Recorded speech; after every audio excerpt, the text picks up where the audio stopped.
The space station New Aurora floated quietly above a dying moon on the edge of the Andromeda Fringe. It was a strange but lively place where travelers, traders, and bounty hunters gathered. It was far from Earth, far from rules, and far from peace. In the middle of this floating city, there was a small, busy diner called Star Spoon. Alara worked there every day. She wore a plain blue apron, carried trays with ease, and smiled at customers even when her feet hurt. People thought she was just a simple waitress, but that was not the full truth. Alara had a secret. She was not born on New Aurora. She had been adopted by Clan Dravik, one of the old power families of the Outer Rings. Her adoptive father, Lord Sarn Dravik, ruled with fear and control. He believed in strong alliances, and to him, daughters were not family. They were deals waiting to be made. Alara had overheard the conversation weeks ago. "We must strengthen ties with the Kryn Syndicate," Lord Sarn said. "Alara will marry." It is already agreed. He had not even asked her. She wasn't surprised. Clan life was about loyalty and duty, not choice. But Alara was not a true Dravik. She was just a girl they picked from a ruined colony and raised in silence. She owed them nothing. She wanted freedom. Her plan was simple: save up credits, disappear, and start a new life on a quiet farming moon. But plans don't always wait for the right time. That morning, two men wearing the Dravik family crest had walked into the Star Spoon. "Alara Dravik," one said. "Your father calls you home. The wedding will happen in 5 days." Her heart had stopped. She smiled politely and nodded, pretending to agree. "Let me finish my shift," she said. The men sat in the corner to watch her. Alara wiped her hands. Nervously, she had only hours to escape, but where could she go?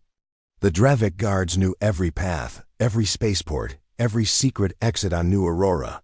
She needed something bold, something wild, something that would break the contract. Then her eyes fell on a quiet man sitting in another corner booth. He wore a dark travel coat, his face half covered with a shadow. He had been there for an hour, saying little, only sipping his mineral drink. But his eyes, Alara noticed them. His eyes glowed faintly silver, like the stars outside. That glow meant one thing. He was Luminaris, a rare human subrace created in gene labs long ago. Luminaris were smart, strong, and often wealthy. People respected them, feared them, and sometimes hated them. If she could cause a scene involving a Luminaris, her father's deal would be dishonored. The Kryn Syndicate would never accept a bride involved in scandal, especially not with someone like him. It was risky, dangerous. But she had no other way. She took a deep breath, straightened her apron, and walked toward the man. The two Dravik guards were watching. Her hands shook slightly, but she kept walking. The man looked up, calm, curious. Before he could speak, Alara leaned in, grabbed the collar of his coat, and kissed him. Gasps echoed through the diner. The man didn't move at first, then slowly. He put his arm around her back and returned the kiss, just enough to make it look real. The Dravik guards stood in shock. Alara turned, holding the man's hand. "This is my partner," she said clearly. "I won't be marrying anyone else." The guards stormed out, fuming. Alara let go and stepped back, heart pounding. "I'm sorry," she whispered to the stranger. "I had no choice." The man looked at her with a small smile. "Interesting," he said. "This might be the most exciting thing that's happened to me in years." Alara stood awkwardly near the booth, her heart still racing. What had she just done? She had kissed a stranger in front of everyone, just to escape a life she didn't choose. She was sure the man would be angry or confused, but instead, he looked calm, almost amused. "Do you often kiss people without warning?" The man asked gently, a slight smile on his face. Ilara's cheeks turned red. "No, never," she said quickly. I needed to do something crazy. I'm sorry. I shouldn't have involved you." The man leaned back, eyes scanning her face. "Well, you certainly caused a scene," he said. "And now I'm part of it, so I think I deserve to know your name." "Ilara," she replied quietly. "Just Ilara." He gave a small nod. "I'm Kale." The name didn't mean much to her, but his silver eyes and quiet confidence said he wasn't ordinary. His clothes were simple, but too clean. His boots were travel grade, made from nano-weave, something only the rich or powerful could afford. And there was a faint blue line along his neck, barely visible, marking him as Luminaris. "Why did you do it?" Kale asked. Ilara took a deep breath and sat across from him. The diner had gone quiet. Some people whispered, but no one came close. "My father arranged a marriage I don't want," she said softly. "He's powerful. I couldn't say no. But if he thinks I'm with someone else, someone like you, the deal is broken. They'll lose face. That's all that matters to him." Kale raised an eyebrow. "So you used me to ruin a political marriage?" "I didn't mean to drag you in," she said, her voice steady. "But I didn't have a choice." Kale smiled faintly, then looked out the window toward the stars. "Funny thing is, I came here to avoid attention. I was tired of people asking questions. Now I'm at the center of a family feud." Ilara looked at him carefully. "Are you important?" Kale chuckled. "Depends who you ask." She leaned in. "You're Luminaris. That much I can tell, but no Luminaris travels alone. No guards, no staff. You're hiding something." He met her gaze, and for a moment his expression changed. It wasn't angry, it was impressed. "You notice a lot for a waitress." He sighed. Ilara smiled, just a little. "I notice everything. It helps with tips." Kale laughed quietly, then became serious. "Let me guess, you have nowhere to go now?" "No," she admitted. "If I go home, they'll lock me in until the wedding. If I run, they'll find me. They always do." Kale thought for a moment, then said, "Well, I don't mind pretending for a while. We can make it look real, just enough to shake them off." Ilara blinked. "You'd help me?" "Why not?" Kale said, shrugging. "You gave me a surprise. Maybe I owe you something fun in return." Before Ilara could reply, the diner's door opened again. A tall woman in a sleek uniform stepped in. She walked straight to Kale and bowed. "Sir," she said softly, "the ship is ready. Shall I prepare for departure?" Kale nodded. "Give me a moment." Ilara's eyes widened. The woman was wearing a starless insignia, the symbol of one of the largest space transport companies in the galaxy. "You're with Starless?" Ilara asked. Kale gave her a knowing smile. "Correction, I own it." Ilara's mouth fell open. She had just kissed a millionaire, maybe even a billionaire, and made him part of her plan. "I'm in trouble, aren't I?" She whispered. Cael chuckled. "Maybe, or maybe your luck just changed." He stood, offered his hand to her. "Well, Ilara," he said, "shall we continue the act?" She hesitated, then smiled and took his hand. "Yes," she said. "Let's." The news of the kiss spread across New Aurora Station faster than light speed. In the next few hours, Ilara's name was whispered in marketplaces, repair docks, and even security halls. People spoke of the brave young waitress who kissed a mysterious Luminaris guest to stop her forced marriage. Some said it was true love, others said it was a plan. But everyone agreed this was something the Dravik clan would not ignore. Lar. Aid didn't return home that night. Instead, she followed Kale through the private corridors of the station. He moved like someone who knew every secret path. His ship was parked in a secure bay, hidden behind automated gates. It wasn't huge, but it was sleek, strong, and shining. With advanced technology, the name Silverlight was painted on the side. Inside, Ilara saw a different world. Soft lights glowed in the halls. The air smelled clean and fresh. The rooms were quiet, polished, and filled with screens that showed different star charts and live trade maps. "This is your ship?" she asked, still a little unsure. Kale nodded. My home for now. He guided her to a small lounge area and offered her a seat. She sat down, nervous but curious. She still couldn't believe this man, someone who seemed so calm and quiet, was rich and powerful. Kale sat across from her and studied her face. You surprised me today, he said. Most people don't even look at me twice. But you walked right up and kissed me. Alara gave a nervous laugh. I wasn't thinking, I just wanted out. Kale leaned back in his seat. And now you're in even deeper. She looked down. I know, you didn't ask for this. But I agreed to help, didn't I? He said gently. Ari looked up. Why? Why would you help someone you don't even know? Kale was quiet for a moment. Then he answered, because I know what it feels like to be trapped. To want freedom more than anything else. There was a long silence between them. Not awkward, just heavy with understanding. Finally, Kale stood up. If we're going to do this, we need to make it real. Not just one kiss in a diner. We need to act like we're together, at least for a few days. Ilara's eyes widened. What do you mean? You'll come with me to the market tomorrow, he explained. We'll be seen together. We'll talk, laugh, hold hands. Your father's spies will notice. And if we do it right, the wedding deal will fall apart. Ilara nodded slowly. All right, I can do that. But, Kale said, we also have to be careful. The Dravik clan is proud. They won't let this go easily. Ilara's smile faded. She knew he was right. That night, Kale showed her to a guest room on his ship.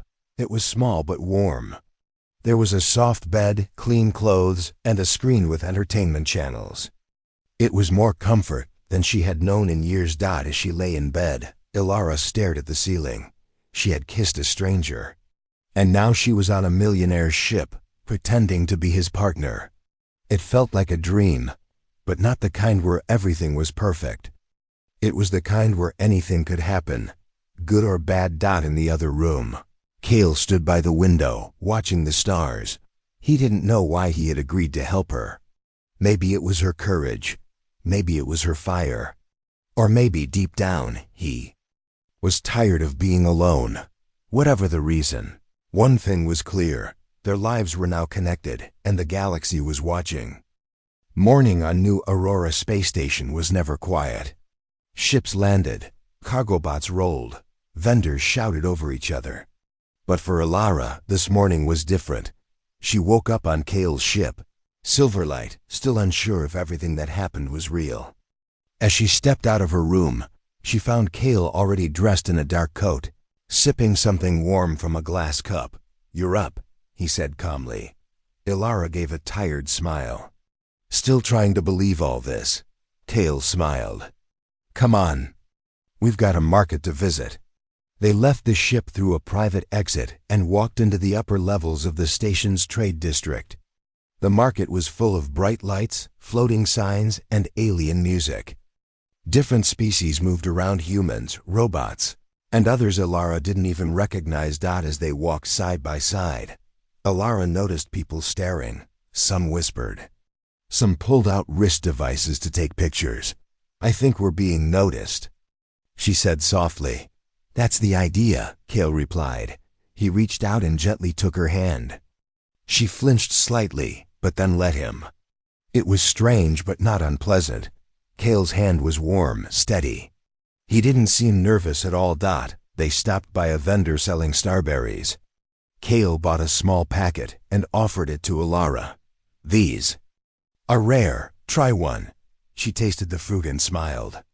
Sweet and sour, she said. Like life, Kale chuckled. Exactly. As they walked further, a voice called from behind, Ilara. She turned and froze. It was Bryn, one of her father's personal guards. He wore a dark uniform with the Dravik crest and had a stern expression on his face. I was ordered to bring you back, Bryn said. You've caused enough trouble. Before Ilara could answer, Kale stepped in front of her. She's with me, he said firmly. Bryn narrowed his eyes. And who exactly are you? Cale pulled a small silver badge from his coat and showed it without a word. Bryn's eyes widened. He stepped back. You're Cale Ardent? Alara looked between them. Who is Cale Ardent? She asked. Bryn looked shocked. You don't know? He's the owner of Ardent Core Freight, one of the richest luminaries in the quadrant. His ships carry half the galaxy's trade supplies. Alara turned to Cale, stunned. You didn't tell me that. Cale gave a calm nod. You never asked. Bryn looked nervous now. I must report this. Cale stepped forward, his voice steady. Tell your master that Alara is under my protection. If he tries to take her again, I will involve the Galactic Trade Council. And I don't think Lord Dravik wants a public battle with me. Bryn hesitated, then turned and left quickly. The crowd that had gathered slowly began to whisper louder. Everyone had heard. Alara pulled her hand away. Why didn't you tell me who you really were? I didn't lie, Cale said softly. But I also didn't want you to treat me like someone different. I wanted to help you because I understood you, not because I'm rich. Alara looked away. You shouldn't have gotten involved. This could turn into something dangerous. Cale looked directly at her. It already is, but I don't run from problems. Alara was quiet for a moment.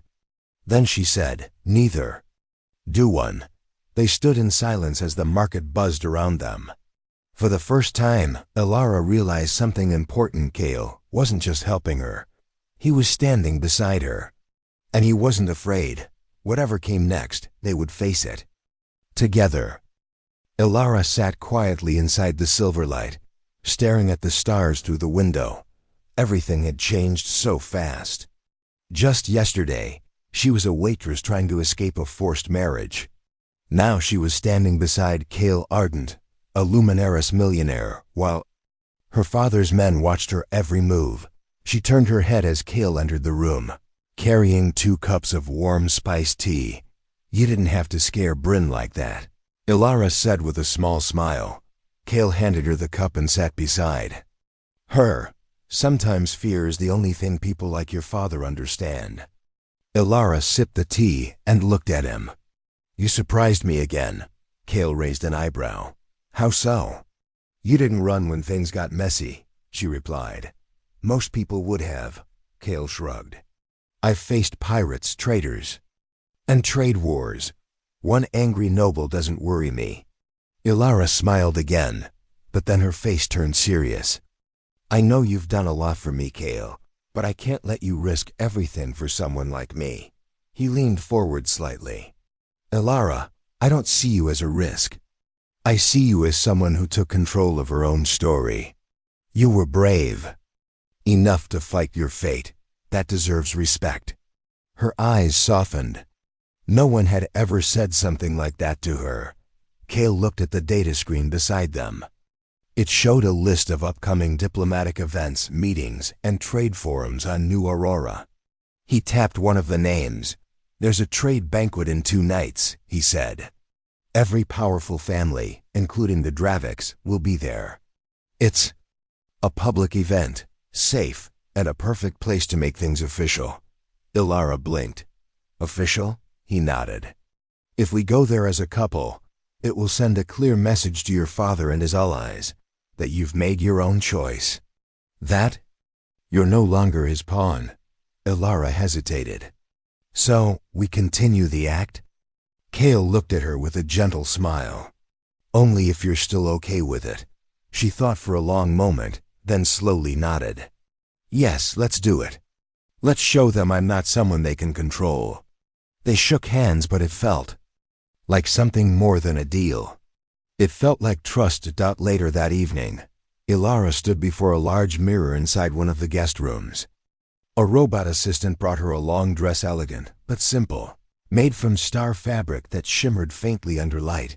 I've never worn anything like this, she whispered. The robot replied in a polite voice, You wear it well, miss. Alara, she laughed softly. Thanks, metal friend. Outside, Cale was making plans. He had already sent private messages to his allies people in the Galactic Council, shipping unions, and even a few noble houses. Some of them supported the Draviks, but most respected Kale's influence more. He wasn't just pretending to help Alara anymore. He believed in what she was doing, and he wanted to make sure she was protected, not just for now, but for good. Just then, a soft beep sounded. A message appeared on Kale's screen. It was from one of his scouts. Warning, 2 ships belonging to Clan Dravik entered orbit. Their tracking systems are active. Surveillance confirmed. Be alert. Kale frowned. It was clear now. The Draviks weren't going to let this go quietly. He walked back toward Alara's room and knocked gently. She opened the door, wearing the elegant dress, her hair neatly tied. You look, Kale paused, like someone who's ready to face the galaxy. Alara smiled. Let's do this together. As they stood side by side, both of them knew the road ahead wouldn't be easy. But with courage, trust, and unity, they were ready to take the next step, not just as strangers in a deal, but as something more. The banquet hall of New Aurora's central dome glowed like a jewel in space. Lights sparkled from crystal walls, and music floated in the air. Guests from across the galaxy had gathered, noble families, wealthy traders, and powerful leaders. All wore fine clothing and polite masks. But behind their smiles were old rivalries and quiet secrets. Alara stood near the grand entrance, her heart beating fast. She wore the silver-blue dress that shimmered under the soft lights. Her hand rested gently on Kale's arm as they stepped into the room together. Every eye turned to them. Some whispered. Others stared in disbelief. No one had expected Kale Ardent, the mysterious and powerful Luminaris leader, to appear with a young woman from a space station diner. But there they were, walking with calm grace, side by side. Alara, Kale whispered as they moved through the crowd. Remember, just smile and stay close. She nodded. I'll try not to faint. He smiled. You're stronger than you think. A waiter passed with a tray of glowing drinks. Alara took one to steady her nerves. Kale spoke to a few important guests, mostly trade partners and fellow fleet owners. Each time, he introduced Alara with confidence. This is Alara, my chosen companion. No one dared question him. But the stares grew sharper. Then came the moment Alara feared. From across the hall, Lord San Dravik entered, his long cloak dragging behind him. His face was cold, eyes sharp like blades. Beside him stood Bryn, the same guard who had seen Alara. With Kale in the market, Lord Dravik saw them instantly. He walked straight toward them. Alara, he said in a low voice, I warned you not to make a fool of our name. I'm not your tool, she replied firmly. You raised me to follow orders, but I choose my own path now. You think this Luminaris will protect you forever? He asked with a cruel smile. Kale stepped forward. She doesn't need protection. She needs freedom, and she has it now. Lord Dravik narrowed his eyes. You have made powerful enemies tonight, Ardent. I've had enemies since the day I built my first fleet, Kale replied. You'll be just another. Name. Tension filled the air. Guests began watching closely. Then, without warning, the hall lights flickered.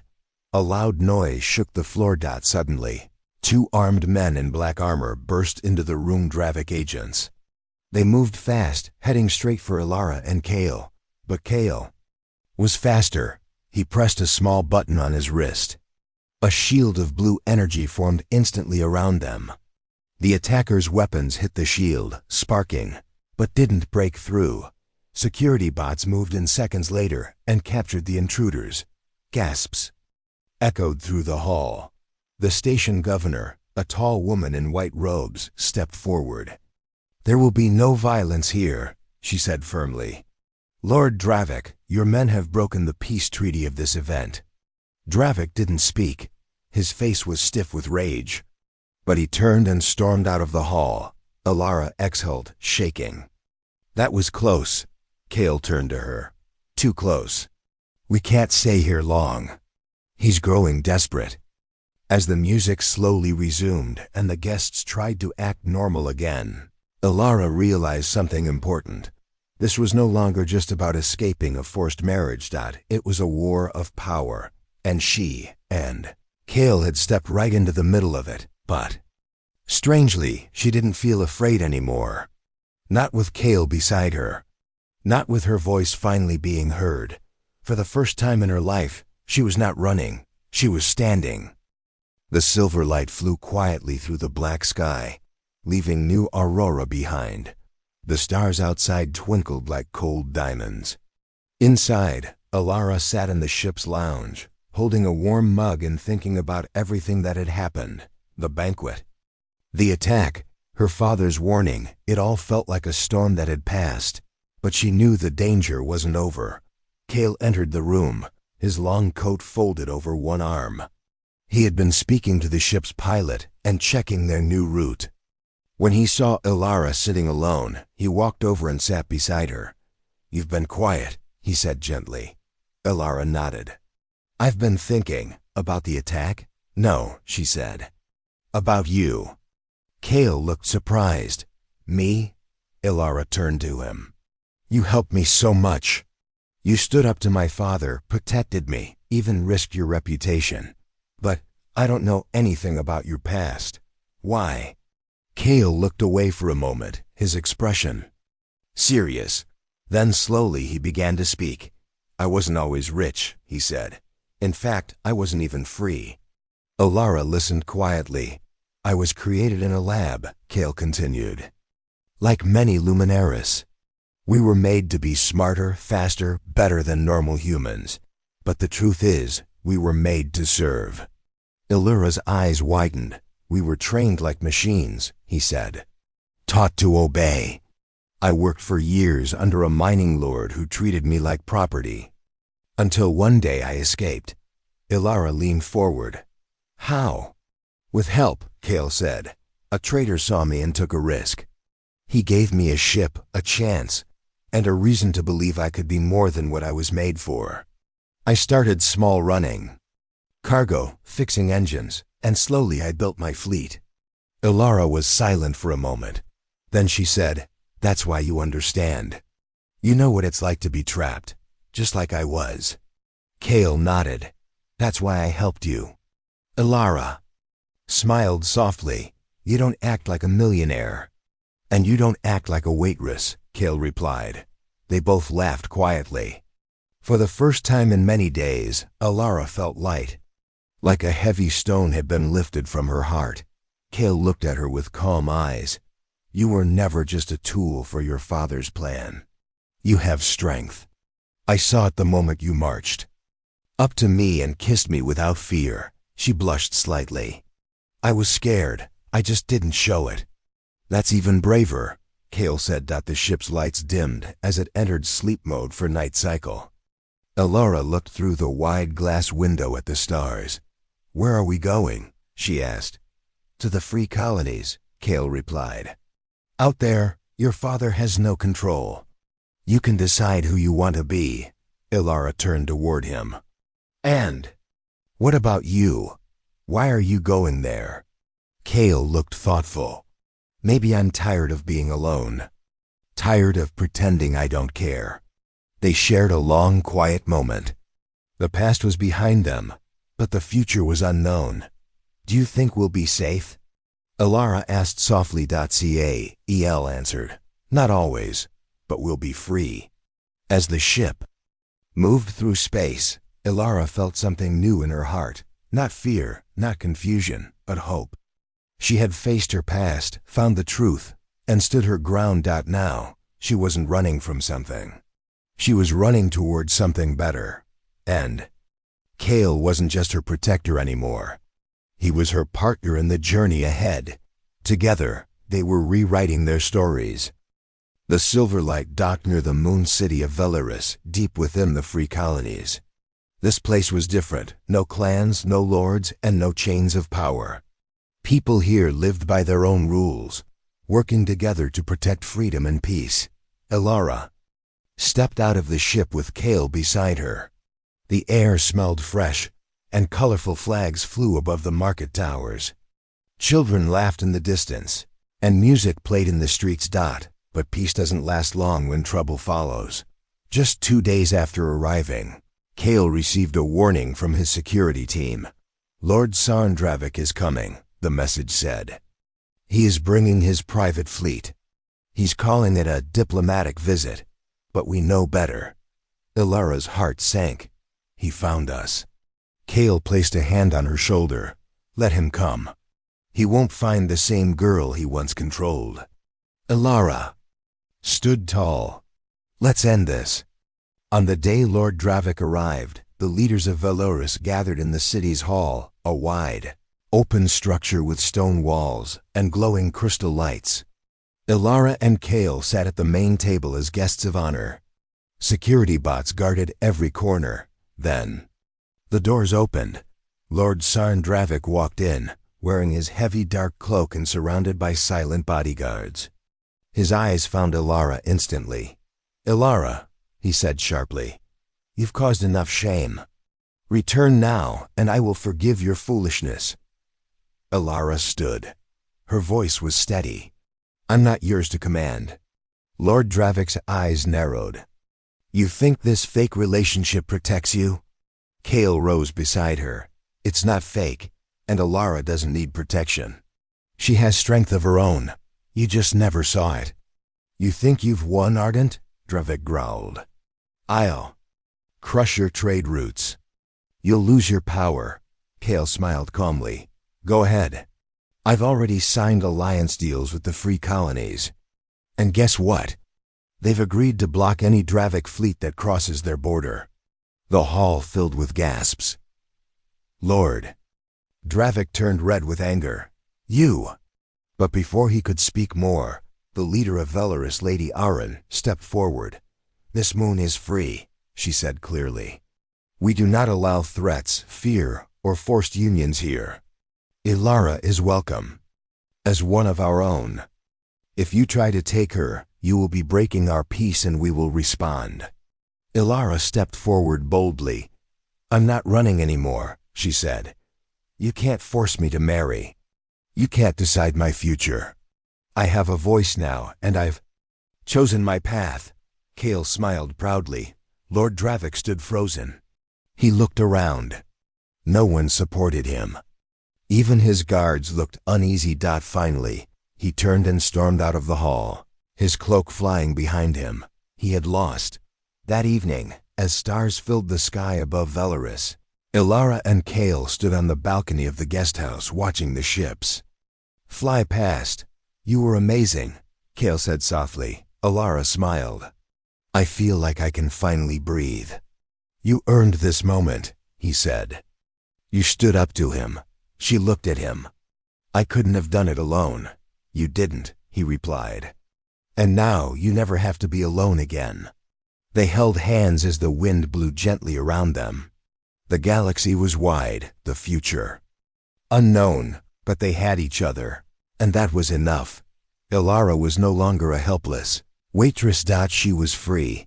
She was strong, and she had written her own story. Weeks passed since the final meeting with Lord Dravik.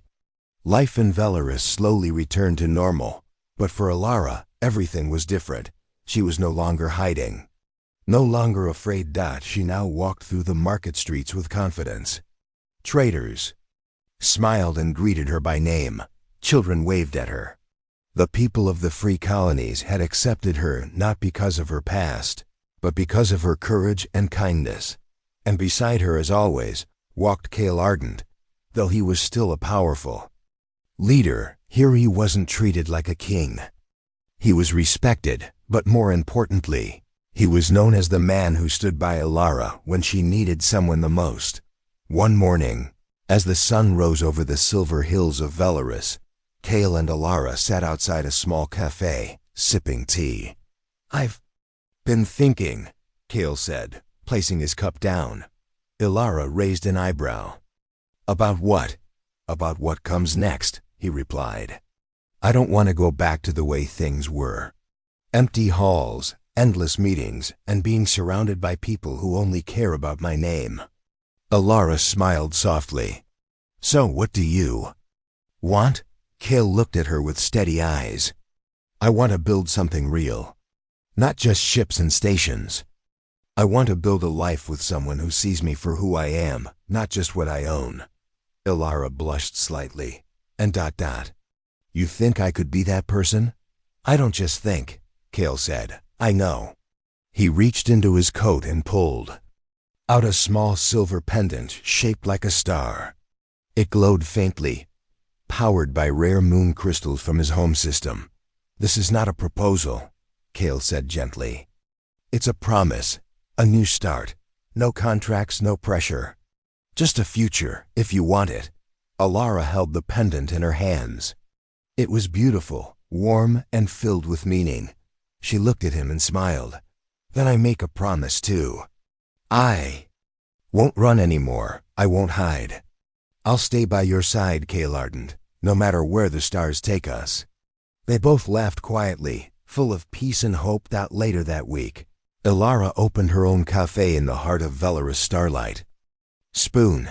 It was small, cozy, and filled with friendly faces. Kale helped her set up the place, but she ran it on her own terms. People came from all over to try her cooking and hear her story. She was no longer known as the girl who kissed a stranger. She was now the woman who changed her own fate. And Kale? He didn't stop working. But he did change.